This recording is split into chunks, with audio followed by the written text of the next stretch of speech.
Good evening, educators. I'm Brandy Taylor. Thank you for joining me at Tayler'd Education. I work with young children, and today I wanted to share some of the things that I'm going to talk about in my upcoming presentation.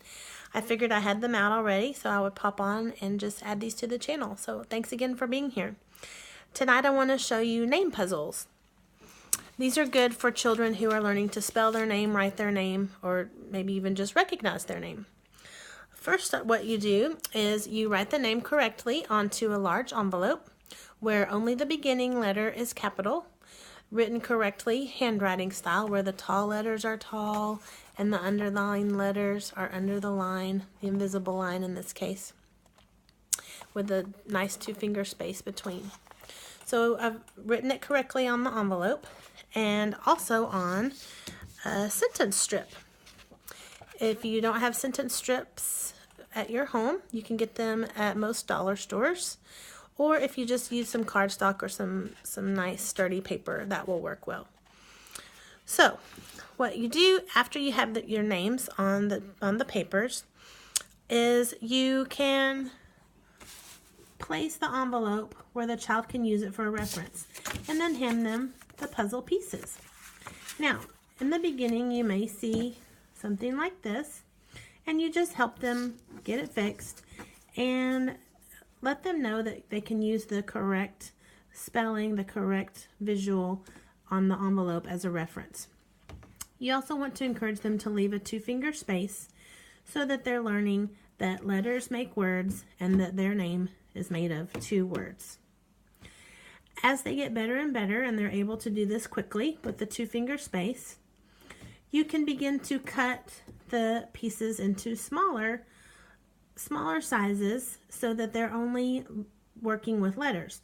Now, in the beginning, I might just cut it once, and then you have 3 pieces. And then focusing on the beginning letter, the beginning name, the first name, you can then add more pieces, cutting each individual letter apart from the rest until you have all the letters cut apart. And here is an example of that. When Jackie did his name puzzle, he did pretty well. He even remembered to put his 2-finger space between the 2 words. He just needs to be reminded that what an A looks like, and then we can flip that around. And then with an I, the dot goes on the top. So Jackie will work on this again some more.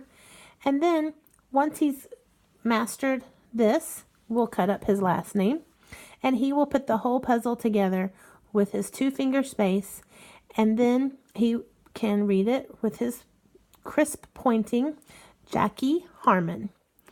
And he might even be asked to spell it, JACKIEHARMON.